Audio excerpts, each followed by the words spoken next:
It's Nolan.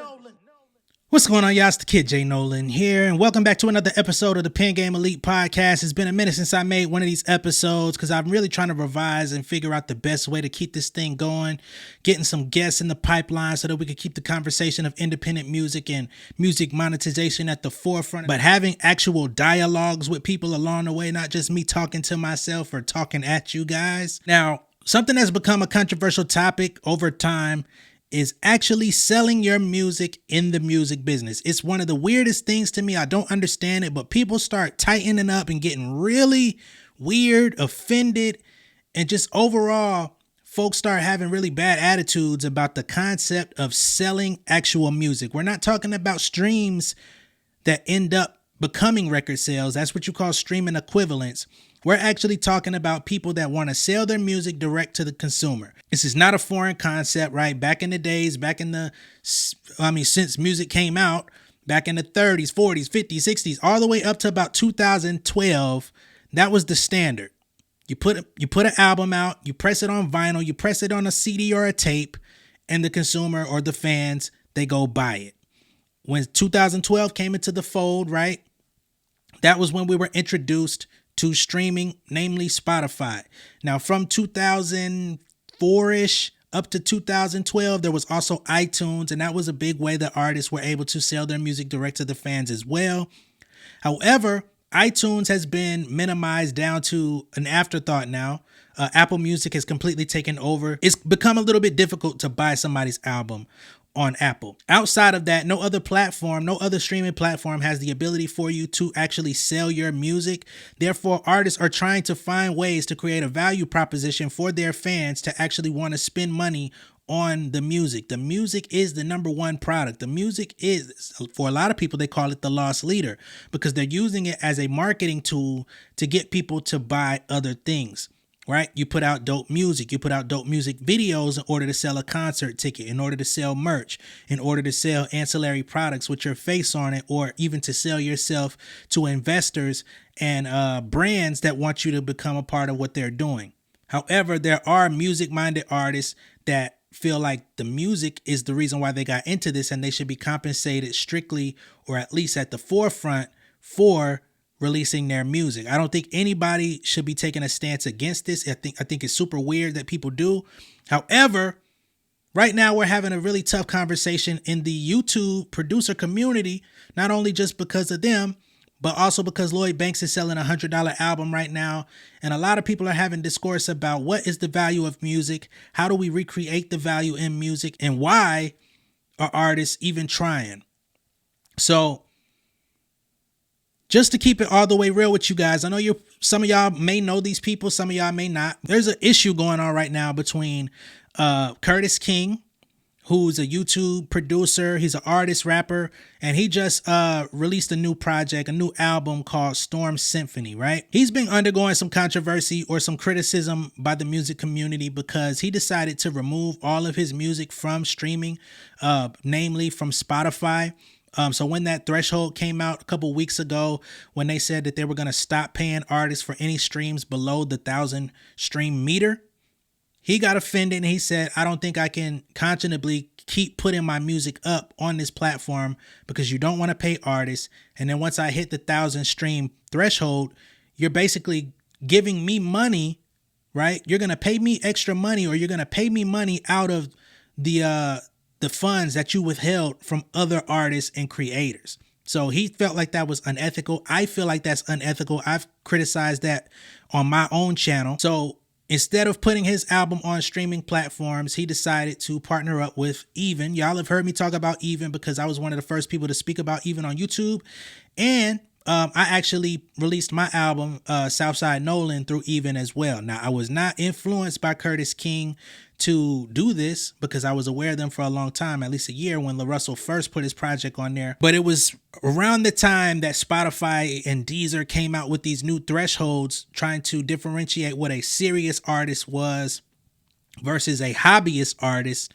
And I think that's a very unfair line to create in the sand, because hobbyist artists become serious artists. And a lot of times they're the same person. It's just the perception on them changes. I didn't like that shit. Curtis King didn't like that shit. And he decided to do something about it. And even .biz came out and did something about it as well, because they were doing basically invite only, to where they had LaRussell, they had like French Montana, Omarion put his recent album out through them. Tish Hyman is another artist that's released through them. Coast Contra has released music through them. So basically they're reaching out to industry veterans that no longer want to work with the major label system, or they want to create special projects outside of the major label system. And they're also reaching out to mid-level independent artists that have fan bases, perhaps have gone on tours, perhaps have been opening acts for other people. You know, they have a fan base, but they're not charting at the top of the charts every time they drop, but they have people that are willing to spend money with them. So now even instead of just doing invite only projects, they've actually opened it up to where you can apply to become a part of the platform. And you basically give them a rundown of who you are, where you're from, what you've done in the industry, what your accolades are, run down everything. And on a case-by-case basis, they'll decide if or when they want to let you become a part of it. Like I said, this has ruffled a lot of people's feathers with Curtis King. There's another creator out there that's got an issue with him by the name of BusyWorks Beats. So Curtis King has about 250,000 subscribers on YouTube. BusyWorks Beats has over 1 million subscribers on YouTube.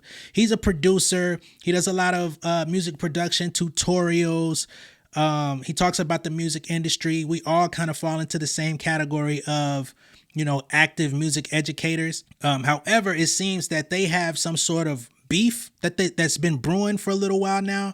I'm kind of new to this space, so I don't know all of the details of why they don't like each other or why they have an issue. I think they did a beat battle a while back. They might have even collaborated on some sort of content back in the days. I've only been on YouTube releasing this type of content for about a year and some change, 2 years. It's only been recently that I've kind of gotten into the conversation where people know me. I recently had a conversation with Curtis King. Definitely a fan of his. I'm a fan of BusyWorks Beats as well. Never spoken to him, no. There's a conversation going on where BusyWorks Beats is trying to call Curtis King a scammer. Now, there's also another creator on YouTube by the name of Weaver Beats, who I believe is trying to call BusyWorks Beats a scammer, because he feels like he just hijacks people's content, uses their same thumbnails or recreates their thumbnails, and basically uses the same subject line or same title in all of the videos, basically trying to siphon other people's views and basically play on the title confusion to get views on his content. That's what Weaver Beats' argument is against BusyWorks Beats. And overall, I think this is just a huge clusterfuck of confusion, because at the end of the day, we're all trying to reach the same people. We're all supposed to be educators within the space. We're all supposed to be trying to push boundaries. We're all supposed to be bringing our philosophies to the table. And just because somebody doesn't agree with your philosophy, it shouldn't spark beef. So me being on the outside looking in, I'm like, why is selling music such a fucking controversial topic, right?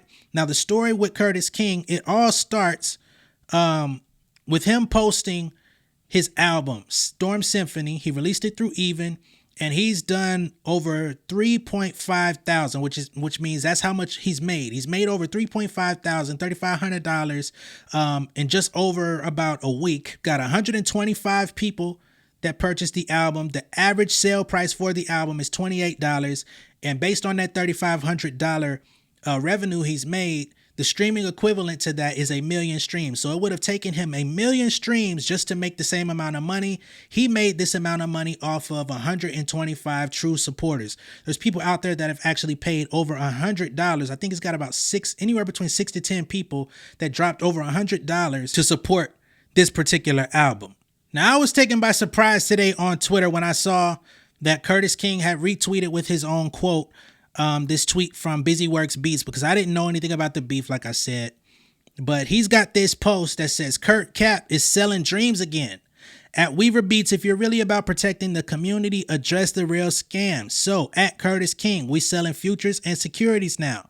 Have some integrity, man. So what happened was Curtis King was originally not planning to release this album on streaming.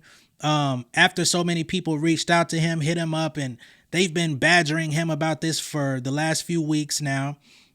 He decided that this will be his last project that he's putting on streaming platforms till 2025. He said the project will not be available on Spotify or Deezer. Out of the people that decided to buy his album, he's now giving them the opportunity to receive royalties from his streaming. So once he puts it up on streaming, he was planning on letting the fans that supported him to actually cash in on whatever money he made off of streaming. So you pay for the music, you got the music. Now you have an opportunity to make some money back off of the streaming. BusyWorks Beats comes in and says, hey man, this is a scam. You're selling futures and all of this type of stuff, which Curtis King would not be the first person to do this. There's actually platforms out there that allow fans to buy streaming royalties from artists. There's actually investors out there on projects where you can go get somebody to buy your music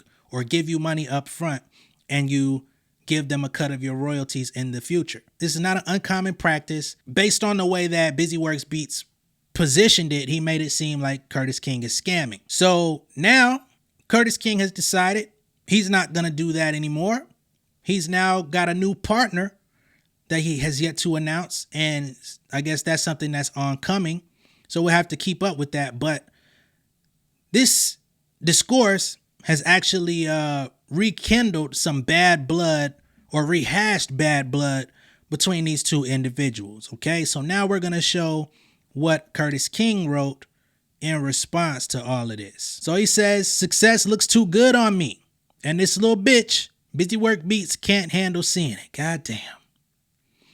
So since he wants attention, let's do a thread before I make my official exit from the online producer community. Now, Curtis King for the last couple weeks has also been talking about leaving the producer community online. And all that means is, you know, he's been releasing tutorial content. He's been releasing drum breaks, drum packs, sample packs, all of these different things to help producers learn how to produce or to improve their production style, improve their production ear, give them assets to help them, right? BusyWorks Beats actually does some of the same things. He has some of the same packs. Not to say that they have the same sounds and stuff, but they do the same thing. It's a business model within the music production community where you gain a following and you're able to basically sell pieces of what you've accomplished. You know what I'm saying? I learned how to do all of these things. Let me teach you how to do it. I've amassed all of these drum breaks that I created because I couldn't find them. Here, you could buy them from me. You could use my sounds. It's just that simple. Curtis King comes out and he puts it on full display where BusyWorks Beats, I guess, has thrown some shade in his direction in the past.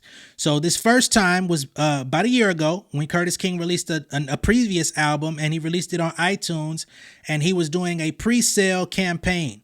And basically when you do an iTunes pre-sale campaign is where you get all your fans, or as many of your fans as possible, to buy your album in advance, right?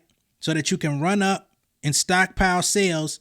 So the first day that your project drops, the iTunes calculations are going to take that into account and say, oh, you got 5,000 people waiting on your album, 300 people on your album, whatever it is. And it's a possibility that you could shoot up the charts. Here we have BusyWorks Beats. He says, number one, iTunes charts are time-based because iTunes updates the charts based on sales in a given time period. Anyone who sells around 300 estimated copies of their album within an hour will appear as number one for at least 1 hour. They're gaming the system using pre-orders. Number two, pre-orders artificially spike sales stats. Because people pre-order when the album releases, it will show as a sale within that release hour, pushing the album closer to the estimated 300 copies needed to secure number one. I'm not really understanding where BusyWorks Beats is coming from on this. This is a strategy that Curtis King is not exclusively employing. There's plenty of artists. There's Dorian, right? He was big on pre-sale orders. There's a lot of artists out here that are doing that. People are doing it with pre-save campaigns. We're doing it now. Everybody's doing it. When you upload your music on DistroKid or whatever platform, Too Lost, etc., you have the option for your fans to pre-save, which means that when your project, your single, your album first drops, right? They should be the first ones notified when it goes out. And that also counts into streams if they listen to it. But for something that's already paid for, Nicki Minaj is doing pre-sales on her album right now so that she could go #1 at 12 o'clock when her project drops. June King, or June, I forgot homeboy's name. The guy from BTS that did the song with Lotto did the same thing. All of the artists in the industry are doing pre-sale, pre-order, you know what I'm saying, in some way so that they could hit the top of the charts. So I'm not sure why he's using this argument against Curtis King in particular when it's just a standard practice at this point. Then he comes in and follows up and says, #3, bundles in exchange for pre-order. Curtis Cap, that's what he calls Curtis King, promised people additional products if they pre-ordered his album for $4.99. In other words, he sold courses and sounds to gain the system into thinking he sold a minimum of 300 albums to spike iTunes charts. I don't know. I mean, incentivizing your fans, that's what everyone does. I'm just not understanding it, bro. #4, time of day. He released his album during an hour and time no one was dropping.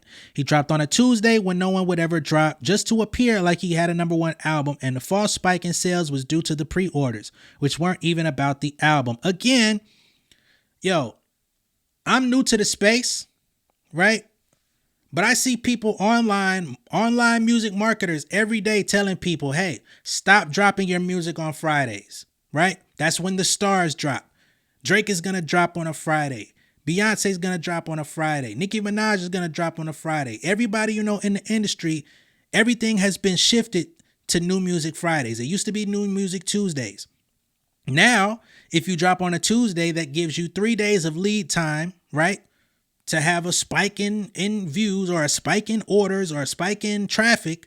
You get 3 days of lead time for your fans to find your music before they get distracted by mainstream artists dropping later in the week. Again, this is what all the primary music marketers and strategists and gurus are telling people to do every day on social media. So I'm just not understanding what BusyWorks' gripe is about this. And it seems like, again, he's only centering this around Curtis King. Again, I'm a fan of both, but I'm just trying to understand this aimed, targeted campaign. So when asked further about why he decided to do things in this way, Curtis King says, being able to record music upstairs from home, do a show downstairs, help others through the music I share, and still be able to poke my head down the hallway and see my wife and son whenever I like. That's the life for me. I worked hard for this. That makes absolute sense. Like, I don't know anybody that's an independent artist, independent creator of any type that wouldn't want to make music from their home, be able to record a live show from his home. The show was dope as fuck. I tuned in. He did a version on Even, and he did another performance live on YouTube. I mean, one of the things that I've been saying before I ever talked to anybody, when I was just making content for 30 views, I always said, if you're an independent artist, you should be doing it your way. You should not be following what signed artists on major labels are doing. They have their own business plan. As an independent artist, you are a business owner, which means you have to find the business practice that works for you individually, regardless of what the field says, regardless of what the industry says, because they're always going to try to box you in to what the industry standard is. Industry standard is just a suggested strategy, right? When somebody comes to you and offers you $300 to do a video and they say this is the industry standard, you could come back and say, well, I charge $500 or I charge $1,000. I don't do industry standard. If you want me on your platform, this is what I charge. It's called negotiation. So I'm just not understanding why there's so much scrutiny. I'm hoping that these two guys can work out their differences, come to some sort of agreement to disagree. You know, maybe their philosophies are different, but at the end of the day, like I said in the beginning, we're all talking to the same people. We're trying to figure out, you know, what's going to be the future of the music industry? What's the future of the music business? And how do we convey that the best way? How do we give people actionable solutions on how to navigate this? Because there's so many people out there that are looking for a pathway. They're looking for a navigation system to go from point A to point Z. Not understanding that you're going to hit A, B, C. You're going to go back to A a couple times. Once you hit F, you're going to go back to C a couple times. Every few steps forward you take in the industry or in the business of music, or just in entrepreneurship, period, I think people got to understand You're always gonna go backwards at some point. When you're selling hot plates, when you got a food truck, you got a restaurant, you got a new fashion line. 1 month, you could be skyrocketing in sales. The next, you could go damn near zero for 2 months straight and then go right back to where you were. It's ebbs and flows. And a lot of people out there are trying to figure out how to deal with the ebbs and flows, how to even create the ebbs and flows for what it is that they're trying to do. And I think when it comes to beef, I think it negates and takes away from the value that we're trying to provide to people, because it then becomes about individuals, self-righteousness, ego, and all of that type of stuff. I think that serves its place in music, in lyrics. But when it comes to actual people that are trying to educate and build communities, I think that's where shit gets a little bit entangled and it gets messy. So again, I hope these guys can find some middle ground or just agree not to fuck with each other and keep that shit pushing. I haven't known Busy Works Beats to be this person, right? The guy that I'm seeing in these tweets and like attacking Curtis King, I've never seen those traits. I've watched some of his tutorials. I've watched some of his videos breaking down what's going on in the business of music. I think he has a good mind for this stuff. Who I'm seeing in these tweets that are surfacing, I don't recognize that guy. I don't know, man. And I'm learning from everyone. Now, moving on, there's some controversy going around surrounding Lloyd Banks as well. His new album, Cold Corner 3, it hasn't been released yet. I think it's coming out on Christmas. He's doing a $100 album release, meaning it won't be available on streaming services, similar to Curtis King, similar to Nipsey Hussle, similar to Ryan Leslie, right? We've seen people that have done these types of moves. And he's saying, if you want to get it from me, if you're a true fan, I'm selling it for $100. Meaning, if you don't see the value in it, you don't want to get it, that's fine. That's cool. Pay me no mind. You ain't got to worry about it. But if you want this music from me, if you're somebody, because Lloyd Banks has taken like multiple hiatuses from music. 50 Cent kicked him out of G-Unit. He disbanded G-Unit. You know, he said that the other guys in the group were not willing to work hard. Everybody that was coming to the shows was really coming to see him anyway. So he kicked everybody to the curb. He's specifically pointed out Lloyd Banks and said he was lazy. They call him Lazy Lloyd. All of this type of stuff. So he's taking the backseat in the music industry. He stopped releasing mixtapes. He stopped releasing everything. But his fans kept asking him to come back. They want to see him on the battle stage. They wanted him to start dropping mixtapes. They wanted him to get back into the scene. So now that he's back moving, he's like, yo, I need y'all to understand, I got to make money off this music shit, right? I can't just come back because y'all want to see me if y'all not going to do anything that stimulates what I need, right? Y'all need music. I need money to survive. I need to see real love. I need to see appreciation from my time in this industry. Otherwise, I could go back to my crib and do what the fuck I've been doing while y'all been in my tweets and in my mentions every day. So he's dropping a $100 album. Some of his fans are asking why it's $100. Some are asking why he couldn't bring it down to $50. One guy was like, man, I've been waiting 10 years on this album. He says, hey, 10 years, $100. That means that you should have saved up $10 per year to buy this album if you really want it. That's fair. It may not sound nice coming out. It's not pleasing to the ear when you hear it. But again, artists are real people, right? Lloyd Banks' mortgage is due, when his car note is due, when his gas bill is due. He can't show up to the facility and say, hey, I'm Lloyd Banks. You know I got it. They're going to be like, all right, bet. Now pay up. Well, you know, my fans, they haven't been really supporting me like that. They've been streaming my music and I had to take a hit. Streaming has changed the financial, you know. By that time, they're going to say, hey, man, you don't pay us by this date, we cutting your shit off. You got to get out the house. Your car's going to get repoed. That's the reality of it. So let's play this clip from BagFuel, which I respect BagFuel podcast, Esso and Heineken. I really like Esso. But they were trying to figure out why Lloyd Banks is selling a $100 album as well. And I'm like, yo, y'all should know why he's selling a $100 album. Y'all been in the industry long enough to know artists need bread. Banks said a thing that he's gonna put his next mixtape for $100. I want Lloyd Banks on this show. Yes, because I want to ask him, because I think somebody hit us up about Banks. I want to ask him what is somebody's incentive, and I hope this nigga don't get mad when I ask him this. No, because this is a real question. Why would somebody pay $100 for music when I could pay $10? Now it's $6.99 a month, and be access to everything. Why would I pay 100? But maybe the rollout is he has physical copies of not only CDs, cassette tapes. It could be a bundle package of what you get for $100 other than just a digital download. We're just speculating. I don't know. What happens is we speculate and we make it seem like we don't believe in what niggas is doing. No, it's a value thing. What are we getting for $100? Yeah, but yes. I'm saying this. When people watch this camera, something else happens. Oh, yeah. Yo, you know what? Did you hear what BagFuel said, Banks? They said, why would a nigga pay $100? And I'm asking, they leave out the part when I said they got $6.99 where they streaming it. So alternatives. I need you to come on here. So Banks, we can use this as marketing 101, everybody. Yes. He can come on our show and tell y'all why you need to buy this record for $1. All right, y'all. So, how many of y'all have heard the term superfan? This is a term that's been floating around for probably 10 years now. The superfan is the person that's connected to you. They're buying into, not buying music from you, they're buying into a piece of you that they believe in, a piece of you that they see within themselves, or a piece of you that they personally connect with. Lloyd Banks as an artist has been around in the industry since 2002, 2003. That means he's got a 20-year career. So if you run an artist fan data for 20 years, you're going to be able to see, okay, Lloyd Banks has a platinum album, he's got a gold album, he's got this, he's got that, he's got this, he's got X amount of followers across all platforms, Twitter, Instagram, TikTok, if any, whatever, you know what I'm saying? You run the data and you say, okay, based on Lloyd Banks having 100,000 fans, 80,000 fans, right?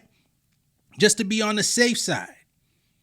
After 20 years in the industry, he has 80,000 people, which is his base of people that are always going to show up, whether they're buying his album. Out of those people, when he goes state to state, out of those 80,000, he may have, 500 at each show, right? Then you say, okay, we got 500 people that buy Lloyd Banks tickets at each show. Might be 1,000, might be 1,500, right? And then when you break that down, you say, well, shit. Lloyd Banks should have at least 1,000 people out of his fan base that are willing to pay $100 for an exclusive album that won't be available anywhere else. This is access buy-in. If he has 500 people willing to pay $100, that's $50,000 in Lloyd Banks' pocket that he could take back home, and he ain't got to get it from somewhere else. If he has 100 people, that's $100,000 in Lloyd Banks' pocket, which might be able to fund something else that he's trying to do for his fans. He might have to use that $100,000 to go back on the road for 6 months. Lloyd Banks doesn't even enjoy performing. It might go into rollout of merch, gear. It could be anything. Lloyd Banks is never going to reach the Billboard charts again. He's never going to be a #1 selling artist. He's never going to get 1 billion streams like Drake. Lloyd Banks' height of his career was from 2003 to 2008. He's never going to match that success. So why would he still be competing with everybody else trying to get those positions? He's never going to get it. He doesn't have a major label behind him. He doesn't want to sign with a major label. I just don't understand people that look at music one way and then get angry or come across and badger people or negate people's thought process when it's like, yo, I understand my fan base. Another artist that went through this was Rock Marciano a few years ago when he had an album and he said he was not releasing it on streaming. You had to buy it from him. And I think the minimum order for the album was like $50. And then you could get the vinyl from him for like $120 or something like that. People laughed at him. People said, man, you ain't even a big enough artist to be doing that. Rock Marciano turned around and made like $350,000 off an album that nobody else had. Nobody knew about it but his fan base. At a certain point, you got to understand your people, your intentions, your business plan as an artist, because nobody else can tell you how to run your shit, right? Just because we got a barbecue spot and yours is up the street from mine, you can't tell me what the price my chicken at, nigga. You could sell your chicken for $6.99 plates. Mine is $15.99, nigga. Do you? If I go out of business for my $15.99 plates, I had to reevaluate some things. We're all producing products and services. We're all reaching people. We're all trying to find that emotional connection. We're all trying to find our angle that's going to make somebody shop with us over the next motherfucker.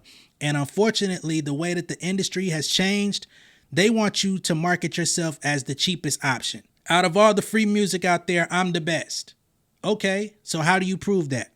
Getting on a mic and rapping? No. You got to touch people in a different type of way. Some people have that ability. Some people don't.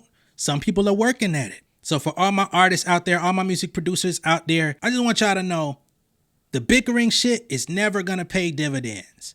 Hating on somebody or being ultra critical of somebody to the point where it starts looking like hate is not the answer. When you find yourself feeling that uptight within your spirit to where you got to shit on somebody just based on them trying to sell their own music, that's where you got to sit out. You got to sit down and think about, well, what is it within me that's triggered? Is it because I couldn't do it? Is it because I haven't done it? Is it because it goes against my thought process? And if that is, perhaps you should take some extra time to try to understand what this person is doing. This is something I got to do all the time. There's a lot of artists I fucking hate hearing, right? But they have a fan base. And I'm like, damn, well, what is it that people like about them? You know what I'm saying? Their characteristics, their traits may not be the ones that I have, but maybe I should lean further into the ones that I have that make me unique so that the people that fuck with me can fuck with me in a similar way. It's just that simple. In this space, everybody's selling something. Busy Works Beats, you're selling sample packs, you're doing tutorials, you're selling personality, you're selling knowledge. People can do consultations with you. You got students. I'm quite sure these students got to pay you to get this information from you. It's no different from anyone else. And if I really started hacking away at the producer community the way I could with some of these people out here selling verses from artists that 1,000, 200,000 artists are buying the same verses and releasing it on streaming. When I hear your song, I'm like, damn, why I know this verse from Game? Why I know this verse from Rick Ross? Why I know this verse from E40? I could really start calling shit like that out because I've been tempted to, but I decided to keep my gun locked. Keep my shit in the safes. Let me not fire at these niggas, even though I feel like that's a scam. If we really want to talk about it, there's people out here really selling fucking verses from industry artists, and a bunch of different artists are going to have them same ass verses on their songs talking about, I got a verse from X person in the industry. No, the fuck you didn't. You got a verse from a nigga selling it on behalf of some bullshit. You got licensing rights. You don't own that verse. You can make money off that verse, but if somebody else get that verse, you can't be mad, and somebody else gonna have it because the people selling that shit, they're selling mass emails out to 200,000 people every day. They're running sales. The price you may get it on day one is gonna be cheaper by day 3 because they're gonna do a surprise sale on that shit. But y'all don't want to talk about stuff like that. I ain't seen nobody call them people out. I'm gonna keep it cool for now. Let me know what y'all think of all this down below in the comments. Be sure to like and share this video. I'm going to take y'all out with my song, Let's Get It. If you would like to support me personally, you can check out my new album, J Nolan. It's on all streaming platforms, and you can also buy it directly from me on Even.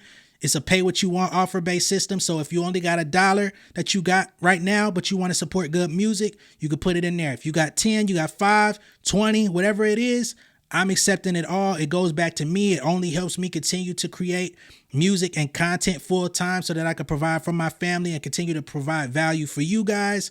So that's on y'all. But I'm going to take y'all up out of here. Much love and respect. I'll see y'all later. Peace. King of my city and cul-de-sac.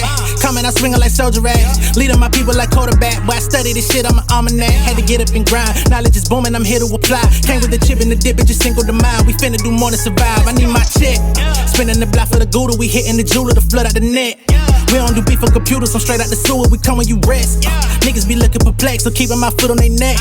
No map, I trust my gut for the quest. With drama, I'm fully abreast. I was ready for years and they doubted me. All of a sudden they tell me they proud of me. I've been dropping these haters like calories. Cross them out, I came back with some boundaries. Stand for my honor, but you run no corner. Packing the stick with a drummer. Wanna catch my bad, won't fumble. I done came too far to be humble. New day, let's get it.